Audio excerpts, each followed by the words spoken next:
Viewers welcome back in our program जी। Doctor साहब साडे कोल अगली ईमेल आई है बागी सिंह जी दी नवी दिल्ली तो ये लिखते हैं सत्कारयोग डॉक्टर साहब वाहिगुरू जी का खालसा वाहिगुरू जी की फतेह। अज जदों मैं मैगी ते भारती हिंदू हुकूमत वालों जाली मुद्दे बना के बहस छेड़न बारे तुहाडा शो देखिया तां मैनूं अपने बचपन दीयां गल्लां याद आ गईयां। मेरा अज का विशा सरदार चरणजीत सिंह दी कैंपा कोला बारे है। बचपन विच मैं मेरे सारे रिश्तेदार अते आंढ गुआंढ समेत तालकटोरा स्टेडियम विखे करमसर राड़ा साहिब वालियां दे जथे वल्लों कीते जांदे कीर्तन समागम च हिस्सा लिया करदे सी। हुण संत ईशर सिंह जी दी मौत तों बाद अजे भी बाबा बलजिंदर सिंह जी नवीं दिल्ली आउंदे हन ते हर साल समागम करदे हन। पर हुण समागम किसी होर थां ते हुंदा है।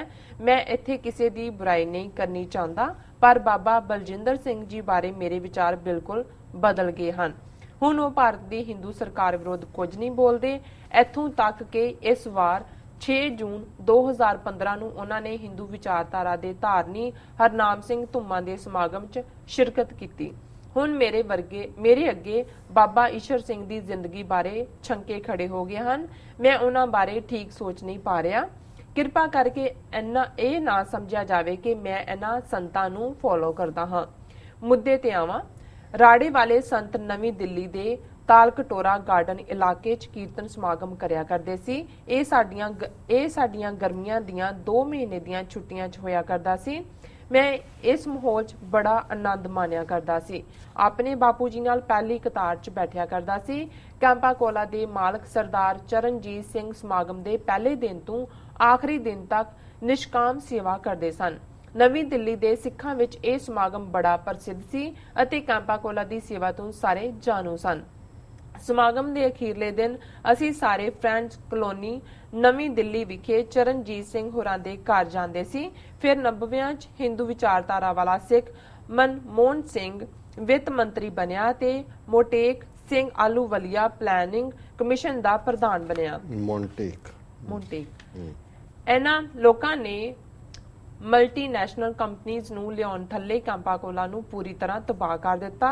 मैं समझदा हां कि तालकटोरा गार्डन प्रेजिडेंशियल स्टेट दे विच है। ये सारे हिंदू विचारधारा दे धारनी समागम सड़क तो देखा करते सन ते कैंपा कोला दी सेवा देख के सड़िया करते सन। इस करके इन्हां ने कैंपा कोला दी थां ते कोका कोला नूं लिआंदा। 1992 च हिंदू सरकार ने तालकटोरा गार्डन विखे समागम करन तो इनकार कर दिता, पर चरणजीत सिंह ने कीर्ति नगर दे छोटे मैदान की जगह च समागम कराउण लई इजाजत लई ते उदों तो समागम उत्थे हुंदा है। हो सकता है कि मैं इस बारे गलत होवां, पर तुसीं कैंपा कोला बारे अते हिंदू विचारधारा वाले मनमोहन सिंह अते मोटेक सिख आलूवालिया बारे अपने विचार दिओ। मेरे बापू जी ने मैनू दस्सिया सी कि 1984 च सिख कतलेआम दे समय चरणजीत सिंह ने कई गुरुद्वारा साहिबाना अते बौद्ध सिख परिवारां दी सुरक्षा च बहुत मदद कीती सी, तां करके ये हिंदू सरकार उन्हां दे खिलाफ है। मेरी जानकारी मुताबक हुण चरणजीत सिंह कोल नवीं दिल्ली स्थित ली मैरिडियन होटल ही रह गया है। पूर्ण सत्कार ते उम्मीद सहित खालिस्तान जिंदाबाद। जी डॉक्टर साहब जिंदाबाद जिंदाबाद। बागी सिंह जी का बहुत बहुत शुक्रिया।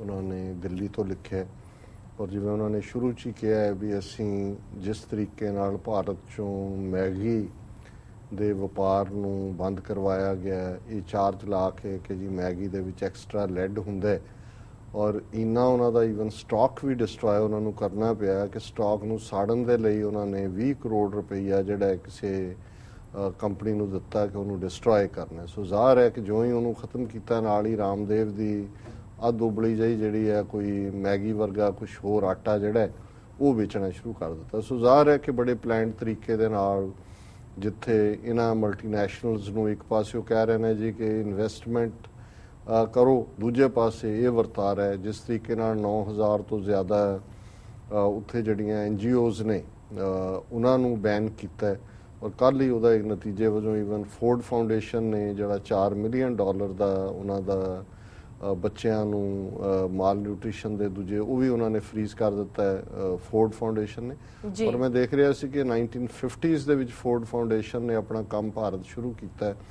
$500 मिलियन इन्हां लगभग 65 सालों के ਉਹਨਾਂ ਨੇ ਭਾਰਤ ਦੇ ਉੱਤੇ ਖਰਚੇ, ਜਿਹਦੇ ਵਿੱਚ ਪ੍ਰੈਗਨੈਂਟ ਵਿਮਨ ਦੀ ਟੇਕ ਕੇਅਰ ਦੇ ਲਈ ਪ੍ਰੋਗਰਾਮ, ਬੱਚਿਆਂ ਦੇ ਲਈ ਕੋਈ ਪੋਲੀਓ ਡ੍ਰੌਪਸ, ਕੋਈ ਦੂਸਰਾ। ਸੋ ਇਹਨਾਂ ਨੇ ਬਾਗੀ ਸਿੰਘ ਜੀ ਨੇ ਚਰਨਜੀਤ ਸਿੰਘ ਕੋਕਾ ਕੋਲਾ ਬਾਰੇ ਵੇਰਵੇ ਨਾਲ ਦੱਸਿਆ ਕਿ ਉਹਨਾਂ ਨੇ ਬੈਕਗਰਾਉਂਡ ਦਿੱਤੀ ਹੈ ਵੀ ਉਹਨਾਂ ਬਾਰੇ ਕਿਵੇਂ ਬਚਪਨ ਤੋਂ ਉਹਨਾਂ ਦਾ ਉਹ ਦੀਵਾਨ ਸੁਣਨ ਜਾਂਦੇ ਸਨ ਤਾਲ ਕਟੋਰਾ ਸਟੇਡੀਅਮ ਦੇ ਵਿੱਚ, ਜਿਹੜਾ ਬਹੁਤ ਵੱਡਾ ਹੈ ਔਰ ਬੜਾ ਰਾਇਲ ਮੈਗਨੀਫੀਸ਼ੈਂਟ ਪਲੇਸ ਹੈ ਜੀ। ਔਰ ਫਿਰ ਉਹਨਾਂ ਨੇ ਦੱਸਿਆ ਕਿ ਵੀ ਕਿਸ ਤਰੀਕੇ ਦੇ ਨਾਲ ਹੌਲੀ ਹੌਲੀ ਜਿਹੜਾ ਉਹਨਾਂ ਦੇ ਕਾਰੋਬਾਰ ਨੂੰ, ਕੈਂਪਾ ਕੋਲਾ ਨੂੰ ਡਿਸਟਰੋਏ ਕਰਨ ਲਈ ਕੋਕਾ ਕੋਲਾ ਲਿਆਂਦਾ ਔਰ ਹੁਣ ਉਹਨਾਂ ਦੇ ਕੋਲ ਸ਼ਾਇਦ ਇੱਕ ਹੋਟਲ ਹੈ ਜੀ। ਬਾਕੀ ਉਹਨਾਂ ਨੇ ਜਿਹੜੇ ਧਾਰਮਿਕ ਕਿਹਾ ਉਹਦੇ ਬਾਰੇ ਤਾਂ ਮੈਂ ਆਪਣਾ ਓਪੀਨੀਅਨ ਨਹੀਂ ਰੱਖਦਾ ਕੋਈ ਵੀ, ਕਿਉਂਕਿ ਇਹ ਤਾਂ ਚਲੋ ਹਰ ਕੋਈ ਜਦੋਂ ਕੋਈ ਕਿਸੇ ਨੂੰ ਨੇੜਿਓਂ ਦੇਖਦਾ ਹੈ ਫਿਰ ਬਹੁਤ ਸਾਰੀਆਂ ਚੀਜ਼ਾਂ ਜਿਹੜੀਆਂ ਪਹਿਲੀਆਂ ਧਾਰਨਾਵਾਂ ਤੁਹਾਡੀਆਂ ਡਿਫਰੈਂਟ ਬਣੀਆਂ ਹੁੰਦੀਆਂ, ਫਿਰ ਤੁਸੀਂ ਰਿਅਲਾਈਜ਼ ਕਰਦੇ ਹੋ ਤੁਹਾਡੀ ਡਿਫਰੈਂਟ ਧਾਰਨਾ ਹੁੰਦੀ ਹੈ।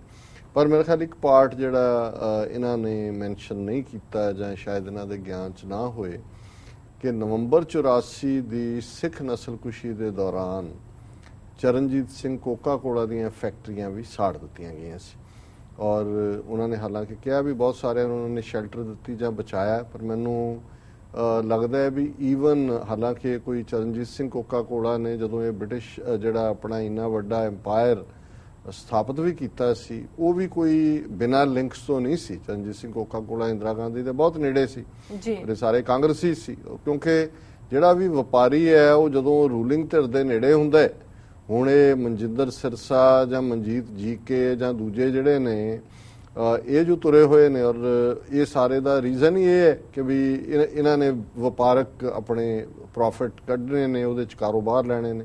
ਨਹੀਂ ਤਾਂ ਹੁਣ ਮਨਜੀਤ ਸਿੰਘ ਜੀਕੇ ਦਾ ਪਿਓ ਜਥੇਦਾਰ ਸੰਤੋਖ ਸਿੰਘ ਉੱਥੇ ਦਿੱਲੀ ਦੇ ਇੱਕ ਤੰਗ ਗਲੀ ਦੇ ਵਿੱਚ ਕਸ਼ਹਿਰੇ ਸੀਂਦਾ ਸੀ ਔਰ 5 ਆਨੇ ਦਾ ਕਸ਼ਹਿਰਾ ਸੀਂਦਾ ਸੀ। ਹੁਣ 5 ਆਨੇ ਦੇ ਕਸ਼ਹਿਰੇ ਨਾਲ ਕਿੰਨੇ ਕੁ ਪੈਸੇ ਬਣਦੇ ਹੋਣਗੇ, ਟੱਬਰ ਪਾਲਦਾ ਹੋਏਗਾ ਜੀ। ਅੱਜ ਗ੍ਰੇਟਰ ਕੈਲਾਸ਼ ਦੇ ਵਿੱਚ ਮਨਜੀਤ ਸਿੰਘ ਦੀ ਕੋਠੀ, ਕਿੰਨਾ ਕਾਰੋਬਾਰ, ਇੰਨਾ ਪੈਸਾ ਕਿੱਥੋਂ ਆ ਗਿਆ ਹੈ ਇਨ ਦਾ ਐਂਡ ਆਫ ਦਾ ਡੇ, ਕਿਉਂਕਿ ਸੰਤੋਖ ਸਿੰਘ ਵੀ ਇੰਦਰਾ ਗਾਂਧੀ ਔਰ ਕਾਂਗਰਸ ਦੇ ਬਹੁਤ ਨੇੜੇ ਸੀ ਔਰ ਹੁਣ ਕਿਉਂਕਿ ਯੁੱਗ ਬਦਲ ਗਿਆ ਤੇ ਹੁਣ ਜਿਹੜਾ ਉਹਦਾ ਪੁੱਤਰ ਹੈ ਉਹ ਬੀਜੇਪੀ ਤੇ ਬਾਦਲ ਅਕਾਲੀ ਦਲ ਪਤੀ ਪਤਨੀ ਜੀ, ਉਹਨਾਂ ਦੇ ਨਾਲ ਲੱਗ ਕੇ ਇੱਥੋਂ ਪੈਸੇ ਬਣਦੇ ਨੇ। ਸੋ ਕੁੱਲ ਮਿਲਾ ਕੇ ਅਸੀਂ ਸਮਝਦੇ ਹਾਂ ਵੀ ਚਰਨਜੀਤ ਸਿੰਘ ਕੋਕਾ ਕੋਲਾ ਬੇਸ਼ੱਕ ਧਾਰਮਿਕ ਪਿੜ 'ਚ ਮੈਂ ਉਹਨਾਂ ਬਾਰੇ ਕੋਈ ਬਹੁਤਾ ਨਹੀਂ ਜਾਣਦਾ, ਪਰ ਜਿਵੇਂ ਇਹਨਾਂ ਨੇ ਕਿਹਾ ਜ਼ਰੂਰ ਹੋਣਗੇ, ਸੇਵਾਦਾਰ ਹੋਣਗੇ ਜਿਵੇਂ ਰਾੜਾ ਸਾਹਿਬ ਵਾਲਿਆਂ ਦੇ ਔਰ ਕੀਤਾ ਹੋਏਗਾ, ਲੇਕਿਨ ਉਹ ਕਾਂਗਰਸ ਦੇ, ਜੇ ਮੈਂ ਗਲਤ ਨਾ ਹੋਵਾਂ ਤਾਂ ਈਵਨ ਉਹ ਕਾਂਗਰਸ ਦੇ ਮੈਂਬਰ ਪਾਰਲੀਮੈਂਟ ਵੀ ਸੀ ਔਰ ਬਹੁਤ ਨੇੜੇ ਸੀ ਇੰਦਰਾ ਗਾਂਧੀ ਦੇ। ਲੇਕਿਨ ਇਹ ਨੇੜੇ ਹੋਣਾ ਜਾਂ ਇੰਨਾ ਕੁ ਹੋਣਾ ਵੀ ਉਹਨਾਂ ਨੂੰ ਪ੍ਰੋਟੈਕਸ਼ਨ ਨਹੀਂ ਦੇ ਸਕਿਆ, ਉਹਨਾਂ ਦੀਆਂ ਫੈਕਟਰੀਜ਼ ਡਿਸਟਰੋਏ ਹੋਈਆਂ ਸੀ ਔਰ ਜ਼ਾਹਰ ਹੈ ਕਿ ਹੋ ਸਕਦਾ ਹੈ ਕਿ ਉਸ ਤੋਂ ਬਾਅਦ, ਹਾਲਾਂਕਿ ਰਾਜੀਵ ਗਾਂਧੀ ਰਿਹਾ 84 ਤੋਂ ਬਾਅਦ, ਪਤਾ ਨਹੀਂ ਜੋ ਉਹਨਾਂ ਦਾ ਨੁਕਸਾਨ ਹੋਇਆ ਉਹਦਾ ਉਹਨਾਂ ਨੂੰ ਕੰਪਨਸੇਸ਼ਨ ਵੀ ਦਿੱਤਾ ਕਿ ਨਹੀਂ ਦਿੱਤਾ, ਕਿਉਂਕਿ ਰਾਜੀਵ ਗਾਂਧੀ ਤਾਂ ਨਫ਼ਰਤ ਨਾਲ ਭਰਿਆ ਹੋਇਆ ਸੀ ਵੈਸੇ ਹੀ ਸਿੱਖਾਂ ਬਾਰੇ, ਜਿਵੇਂ ਉਹਦੀ ਮਾਂ ਭਰੀ ਹੋਈ ਸੀ। ਪਰ ਕੁੱਲ ਮਿਲਾ ਕੇ ਜਿਹੜਾ ਬਾਕੀ ਉਹਨਾਂ ਨੇ ਮਨਮੋਹਨ ਸਿੰਘ ਜਾਂ ਮੌਂਟੇਕ ਸਿੰਘ ਆਹਲੂਵਾਲੀਆ ਦੀ ਗੱਲ ਕੀਤੀ ਹੈ, ਇਹ ਠੀਕ ਹੈ, ਇਹਨਾਂ ਨੂੰ ਰੱਖਿਆ ਹੀ ਇਸ ਲਈ ਸੀ ਅਮਰੀਕਨਾਂ ਨੇ ਜਾਂ ਇਹਨਾਂ ਨੇ ਮਲਟੀਨੈਸ਼ਨਲ ਕੰਪਨੀਆਂ ਦੇ ਇਹਨਾਂ ਨੇ ਇੰਟਰਸਟ ਸਰਵ ਕਰਾਣੇ ਸੀ। ਔਰ ਪਹਿਲੀ ਸਟੇਜ ਤੇ 1992 ਤੋਂ ਪਹਿਲਾਂ, ਕਿਉਂਕਿ 92 ਚ ਹੀ ਮਨਮੋਹਨ ਸਿੰਘ ਫਾਈਨੈਂਸ ਮਿਨਿਸਟਰ ਬਣਿਆ ਸੀ, ਉੱਥੇ ਬਾਹਰਲਾ ਕੋਈ ਜਾ ਹੀ ਨਹੀਂ ਸੀ ਸਕਦਾ। ਸੋ ਜਿਹਨੂੰ ਆਰਥਿਕ ਰਿਫਾਰਮ ਕਹਿੰਦੇ ਨੇ, ਆਰਥਿਕ ਰਿਫਾਰਮ ਦਾ ਮਤਲਬ ਹੀ ਇਹਨਾਂ ਮਲਟੀਨੈਸ਼ਨਲਜ਼ ਨੂੰ ਉੱਥੇ ਫੁੱਟ ਹੋਲਡ ਦੇਣਾ ਸੀ, ਜਿਹੜਾ ਉਹਨਾਂ ਨੇ ਦਿੱਤਾ ਵੀ। ਔਰ ਉਹਦੇ 'ਚ ਚਰਨਜੀਤ ਸਿੰਘ ਕੋਕਾ ਕੋਲਾ ਪਛੜ ਗਿਆ ਹੋਏਗਾ, ਜਾਂ ਜਦੋਂ ਉਹਨੇ ਦੇਖਿਆ ਕਿ ਭਾਈ ਜਿਨ੍ਹਾਂ ਦੇ ਲਈ ਤੁਸੀਂ ਜੁੜੇ ਹੋ, ਜਿਸ ਕਾਂਗਰਸ ਦਾ ਤੁਸੀਂ ਝੰਡਾ ਚੁੱਕਿਆ, ਉਹਨਾਂ ਨੇ ਹੀ ਤੁਹਾਡਾ ਜਿਹੜਾ ਉਹ ਕਾਰੋਬਾਰ ਤਬਾਹ ਕੀਤਾ ਔਰ ਮਾਰਨ ਤਾਂ ਗਏ ਨੇ, ਮੁੜ ਕੇ ਹੋ ਸਕਦਾ ਉਹਨਾਂ ਨੇ ਵੀ ਮੂੰਹ ਨਾ ਲਾਇਆ ਹੋਏ, ਇਹਨਾਂ ਦਾ ਵੀ ਦਿਲ ਖੱਟਾ ਹੋਇਆ ਹੋਏ ਔਰ ਕੋਈ ਆਧਾਰ ਨਾ ਬਣਿਆ ਹੋਏ। ਪਰ ਕੁੱਲ ਮਿਲਾ ਕੇ ਇਹਦੇ 'ਚ ਕੋਈ ਸ਼ੱਕ ਨਹੀਂ ਹੈ ਕਿ ਕਿਤੇ ਵੀ ਸਿੱਖੀ ਦਾ ਫਲਾਅ ਜਾਂ ਵਾਧਾ ਜਿਹੜਾ ਹੈ ਉਸ ਨੂੰ ਡਿਸਟਰੋਏ ਕਰਨ ਦੇ ਲਈ, ਉਹ ਭਾਵੇਂ ਧਾਰਮਿਕ ਪੱਧਰ ਤੇ ਜਾਂ ਆਰਥਿਕ ਪੱਧਰ ਤੇ ਸਿੱਖਾਂ ਦੀ ਖੁਸ਼ਹਾਲੀ ਹੈ, ਉਸ ਨੂੰ ਹਿੰਦੂਤਵੀ ਜਿਹੜੇ ਨੇ ਉਹ ਟੋਲਰੇਟ ਨਹੀਂ ਕਰਦੇ। ਸੋ ਇਹਨਾਂ ਦਾ ਬਾਗੀ ਸਿੰਘ ਜੀ ਦਾ ਬਹੁਤ ਬਹੁਤ ਸ਼ੁਕਰੀਆ, ਉਹਨਾਂ ਨੇ ਸਾਨੂੰ ਲਿਖਿਆ ਜੀ। ਰਸਸ ਨਾਲ ਨੇ ਬ੍ਰੇਕ। ਵਿਊਅਰਸ ਤੁਸੀਂ ਕਿਤੇ ਨਹੀਂ ਜਾਣਾ, ਮਿਲਦੇ ਹਾਂ ਛੋਟੇ ਜਿਹੇ ਵਕਫੇ ਤੋਂ ਬਾਅਦ।